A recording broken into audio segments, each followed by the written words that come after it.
देखिए यहाँ पे हम कुछ जो है यहाँ की जो पढ़ने लिखने वाली उत्तर प्रदेश की जो युवतियाँ हैं वो भी हमारे साथ जुड़ी हुई हैं, और जिस तरह के आरोप लगते जा रहे हैं या लगे, या अभी यहाँ भी देखा कि एक अंकल है, इन्होंने कहा कि कोई सुरक्षा नहीं है, तो इसका जवाब ये सीधे देंगी। आज बताओ, पहले भी तुम लोग स्कूल जाती थी, पढ़ाई किस क्लास में पढ़ती हो? क्लास 12। क्या नाम है तुम्हारा? पलक मौर्य। पलक मौर्य। बताओ पलक, आज जब तुम कॉलेज जाती हो, सुरक्षा संबंधित क्या अंतर था? और जो पहले जाती, चूंकि 12 उस समय तुम क्लास 7 में होगी, जो पिछली सरकारें थी उस समय के सुरक्षा में, और आज क्या फर्क पड़ता है? सुरक्षा तो वैसे ही है, बाकी हमें ये चाहिए कि ये जो आत्मनिर्भर भारत बना रहे हैं इसमें क्या है? स्किल डेवलपमेंट जी, और हर बार 12th के बच्चों को प्रमोट कर दिया जाता है, ये तो हमें कोई वो नहीं लग रहा है। हम लोग पढ़ रहे हैं पूरे साल, तो हमको प्रमोट थोड़ी ना होना है, अपने मतलब जो पढ़े हैं उससे पास हो और कोई मतलब बने, तो ये चाहते हैं। मतलब कहीं ना कहीं आपको लग रहा है कि वो देखो कुछ प्रभाव जो है कोरोना काल में भी पड़ा, और कोरोना एक वैश्विक महामारी, तो कोरोना से इलेक्शन तो नहीं रुक रहा है, तो हाँ बिल्कुल, इस चीज़ के पक्षधर हम लोग भी हैं कि कोरोना में इलेक्शन नहीं रुक रहा है, लेकिन कहीं ना कहीं बच्चों के भविष्य के साथ एक खिलवाड़ क्यों, और ऐसा जो है सरकारों को इन चीज़ों पे बहुत ध्यान देने की जरूरत है, क्योंकि ये यहाँ के गाँव के युवा हैं, ये शहर के युवा नहीं है, और ना ही किसी राजनीति से प्रेरित है। इनके मन में अगर ये बातें चल रही है तो हमारा काम सुनना है, और सरकारों का काम है इनके बातों पर ध्यान देना। क्या नाम है आपका? जागृति मौर्य। जागृति, बताओ तुम्हारा क्या आकलन है?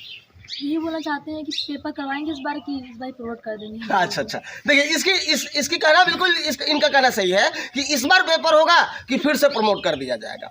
दूसरी बात है, एक और बताइए, जो आप लोग के लिए सबसे मुद्दा जो है बड़ा, वो है सुरक्षा का मुद्दा, और नारी शक्ति और नारी सम्मान का मुद्दा कहीं ना कहीं बहुत महत्वपूर्ण होता है। इन मुद्दों पे आप क्या कहें?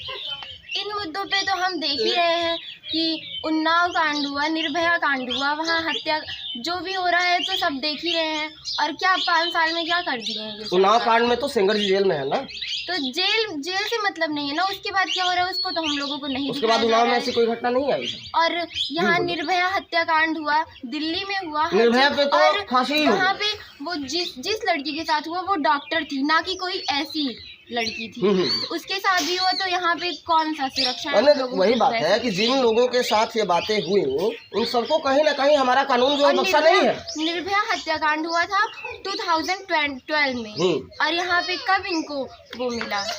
हाँ, टाइम लगा, कहीं ना कहीं ये हमारे कानून व्यवस्था का फॉल्स है, बिल्कुल। लेकिन कहीं ना कहीं निर्भया के साथ जो हुआ उसमें भी जो वकील आई थी सामने, वो भी नारी शक्ति है, और उन्होंने एकदम तक अंजाम तक केस को पहुंचाया। वो तो ठीक है, पर जो अच्छे घर से रहेंगी वही तो आगे तक बढ़ पाएंगी ना, जब इतना टाइम लगेगा। मतलब कहीं ना कहीं आपका ये आरोप है कि जो समाज के निचले विभाग से लड़कियां हैं उन पर सरकार ध्यान नहीं देती है, उनकी आवाज़ कहीं सुनी नहीं जाती। हाँ, वही बिल्कुल, सरकार को इन बातों पे ध्यान देना है कि जो गांव के लोग हैं, गांव की जो लड़कियां हैं, उनकी आवाज़ें कहीं ना कहीं जो है नहीं सुनी जाती है। इनका कहना है कि जो रसूखदार घर के लोग हैं, जो बड़े घरों के लोग हैं, उनको लोग सुनना चाहते हैं, उनके समस्याओं को सुनना चाहते हैं। हम गाँव की लड़कियाँ, हमारी कोई नहीं सुनता, ये कहना है खड़गपुर प्रतापगढ़ के कुछ युवतियां हैं, इनका। साथ में ग्रामीण एक अंकल थे, उनको भी हमने सुनाया, और भी जो गांव के लोग थे उनको भी सुनाया, और मिला जुला असर देखा जाए तो चुनाव का माहौल है, जनता उबल कर भी सामने आएगी। अगर परेशानियां हैं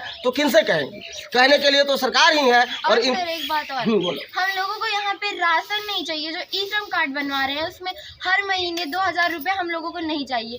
हम लोग खुद हैं तो ऐसा करें ना, बेरोजगारी हटाए हम लोग। अच्छा, तो क्या उपाय हो सकते हैं? एक बात बताओ, यूपी की जो जनसंख्या है वो 22 करोड़ है, और आपको लगता है कि 22 करोड़ लोगों को रोजगार एक सरकार दे सकती है? तो रोजगार नहीं दे सकती है, पर कुछ काम तो हो, कि ये थोड़ी ना स्किल डेवलपमेंट सरकार ने अनाउंस किया है कि आपका स्किल डेवलप हो। बैठने से मतलब थोड़ी ना है कि हम लोग जा रहे हैं यहाँ पे 50 रुपए दे के ई श्रम कार्ड बनवा रहे हैं, उसमें पैसे आ रहे हैं, हर महीने हम लोग खा रहे हैं, ये सब तो नहीं होना चाहिए। नहीं, इसका तो पक्षधर मैं भी हूँ, मुफ्त में कुछ नहीं होना चाहिए। सीधे बात है कि 2 हाथों को काम दो और काम के बदले दाम दो, ये बात स्पष्ट है, इसमें कहीं कोई दुमत नहीं है। लेकिन अगर यूपी के युवा या किसी घर के लोग ये पाल के रखे हुए हैं कि हमें रोजगार मिले, तो 22 करोड़ जनता को रोजगार देना किसी भी सरकार के बस की बात नहीं है। अगर आपको काम करना होगा तो कहीं ना कहीं अपने अंदर स्किल को डेवलप करना होगा, अपने रोजगार को कहीं ना कहीं खुद से भी बनाना होगा। करेंगे हाँ वही स्किल, अपने स्किल को डेवलप जो पढ़े लिखे भी हैं उन लोगों को कुछ नहीं मिल रहा है। 3 साल से लोग पढ़ के बैठे हैं, कोई डेट ही नहीं निकल रही, कुछ निकल नहीं रहा, तो क्या करेंगे ये लोग। अच्छा पिछला 3 साल तो चलो थोड़ा सा विकास की गति पूरे वर्ल्ड में स्लो रही है, आने वाला 1-2 साल और देख लेना है। हाँ ये मैं नहीं कह रहा हूँ कि किसके सरकार में देख लेना है, क्योंकि मैं ये नहीं कहता हूँ कि उन सरकारों को बनवा दो फिर वेट करके देखो 2-3 साल, ये नहीं कह रहा हूँ मैं। लेकिन आने वाला कोरोना का जो समय है ये थोड़ा जब खत्म हो जाए तो देख लो, हो सकता है आगे जाके उसमें सरकार धरातल पे कुछ और काम कर पाए, क्योंकि कहीं ना कहीं ये तुम्हारे राज्य सरकार से ज़्यादा केंद्र सरकार का भी मुद्दा है। जो स्किल डेवलपमेंट का कोर्स है वो केंद्र सरकार चलाती है और युवाओं को ज़रूरत है। तो बहुत अच्छा लगा हमें भी कि आप लोग गांव में रहते हुए भी एक अच्छा क्रॉस क्वेश्चन रखी हुई थी। देखिए मैं जब यहाँ तक पहुँचा तब जाके इनकी प्रतिभाएं निखर के सामने आई, नहीं तो ये इसी घर में, ये देखिए इधर घर है इनका, और इसी घर में ये छुपी होती और ना ही इनकी बातें कोई सुनने आता और ना ही कोई कहीं देखी जाती। तो अच्छा लगा कि सबसे पहले तो कुछ भी हो कम से कम बोलने को ये लड़कियाँ तैयार है, और इनके लिए जो है ये एक शक्ति है। कहीं ना कहीं अगर ये बोल पा रही हैं तो आप विचार कीजिए शिक्षा व्यवस्था कैसी है। जवाब यहीं पे। शिक्षा व्यवस्था कुछ भी नहीं है। क्या नाम है आपका? संजय मौर्य। ये सारे गांव के लोग हैं।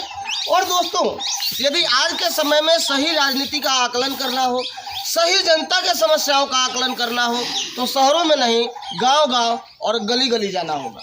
और महत्वपूर्ण है इन लोगों का विचार, क्योंकि सरकार के किसी नीतियों के द्वारा या किसी नीतियों का फर्क इन लोगों के पैकेट पर पड़ता है।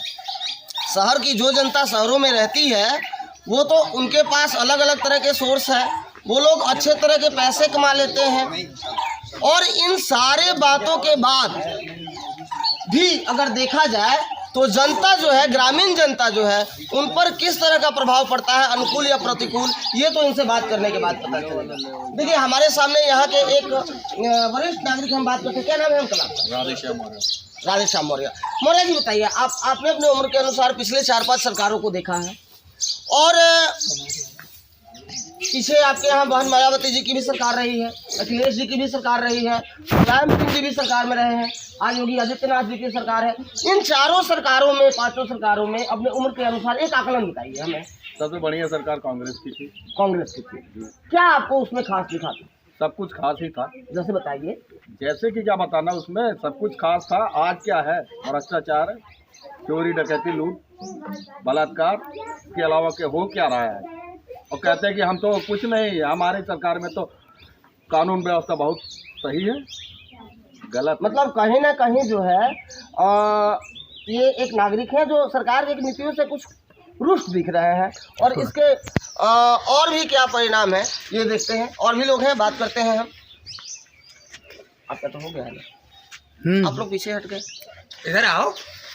वहाँ क्या देखो, आप अपनी बताओ। क्या नाम है उनका? रामदेव मौर्य।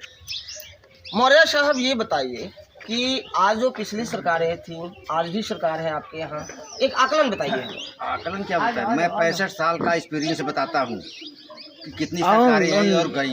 आज तक गरीब के यहाँ कुछ भी नहीं पहुँचा, लेकिन बीजेपी सरकार ऐसा है जो कि जन जन के पास सुविधा पहुँचाया है सरकारी। मैंने आपके कहने का मतलब है कि कहीं ना कहीं देखिए योजनाएं तो पहले भी थी लेकिन और धरातल पे नहीं। हाँ, धरातल पे नहीं थी, बीच में रह जाया करती थी। तो आपके कहने का मतलब है कहीं ना कहीं वो बीच का चैनल जो है बाधित हुआ। हाँ, हुआ। हमारे कहने का मतलब कि जब से बीजेपी सरकार आई है तब से गरीब को ये मालूम हुआ कि कोई सरकार है। और ये कहने की बात है कि हाँ रोजगार नहीं, क्या नहीं है, कोई सरकार आएगी तो जादू की छड़ी नहीं चला देगी, काम होते होते होता है। पिछले 15 साल आपने किसी और सरकार को दिए, उसके फायदे, और आज 5 साल में एक सरकार और है, उसके फायदे, यही तो मैं पूछ रहा हूँ। अरे ये फायदा तो आज की सरकार जो कर रही है कोई सरकार नहीं करेगी, चाहे जो सरकार आए। देखिए हमारे साथ यहाँ के एक और ग्रामीण है। क्या नाम है सर आपका? मूलचंद जी। मूलचंद जी आप ये बताइए कि आज आपके घर की बहन बेटियां पहले भी स्कूल जाया करती थी, बाजार जाया करती थी, उनके सुरक्षा को लेकर के आप पहले के सरकारों में कितना आप अपने को सहज फील करते थे और आज कितना सहज फील करते हैं? और ये बात राजनीतिक मुद्दा नहीं है, ये आज नारी शक्ति का जो सम्मान है वो हर परिवार, हर घर का सम्मान है। और अगर हुआ है कुछ तो कहना है, और नहीं हुआ है तो नहीं कहना। हुआ है क्या क्या अंतर महसूस कर रहे हैं? काफी कुछ अंतर है। आज आपके घर की महिलाएं जो है सुरक्षित है, हाँ पीछे नहीं थी। नहीं। अब बताइए, तो कहीं ना कहीं जो लोग जो हैं मैं तो पूरे यूपी का आकलन एक बार लेके आया हूँ, और लोग जो ये बात कह रहे हैं कि कहीं ना कहीं महिला शक्ति के उत्थान में सरकार ने कुछ काम किया है। और आपको जानकर आश्चर्य होगा मूलचंद जी कि आज आपके यहाँ 10 जनपद ऐसे हैं जहाँ पे योगी जी की सरकार, मैं मीडिया हूँ और मैं किसी की तरफदारी नहीं करता हूँ, लेकिन ये आंकड़े हैं, मैं आंकड़े के आधार पे बोल रहा हूँ कि योगी जी के सरकार में पहले वहाँ पे 1000 बेटों पे 912 लड़कियाँ थी और आज 900 बेटों पे 1000 लड़कियाँ हैं। ये मूलभूत परिवर्तन है। तो कहीं ना कहीं तो महिला शक्ति के बारे में काम हुआ है सर, बोलिए। कुछ नहीं हुआ है, कुछ भी क्या नहीं होना हुआ। चाहिए ये बताइए। क्या होना चाहिए? हाँ, जो पहले था वैसे ही है आज भी। मैंने कहीं ना कहीं आपके अनुसार जो है सरकार एक बार फिर से बदलनी चाहिए। जी, परिवर्तन होना चाहिए। चलिए, तो देखिए ये यहाँ के ग्रामीण लोग हैं, और देखिए यहाँ पे कुछ और भी किसान वर्ग है। क्या नाम है अंकल आपका? गेंदालाल। अच्छा गेंदालाल जी, ये बताइए, जैसा कि आपका गांव है, 2-3 लोगों से मैंने बात किया, सबके अलग अलग अपनी अपनी अवधारणाएं हैं, अपनी अपनी कहावतें हैं, अपने अपने विचार हैं। आपका विचार क्या है? अरे जो सरकार है वो ठीक है, बस ठीक है, कोई दिक्कत नहीं, दोनों दिक्कत नहीं। कोई मांग? अरे वही है जानवरों का और यही सब जो नाटे वो है मैंने कहीं ना कहीं जो है, जानवरों से तो परेशान कहीं ना कहीं जो 5 साल परेशानी पहले है नहीं थे, उसमें आज कुछ है। मांग भी होंगी ना आपकी सरकार से। देखिए कोई भी सरकार आपको 100% संतुष्ट नहीं कर सकती, क्योंकि एक नहीं। सिस्टम। और कौन सरकार संतुष्ट करता है?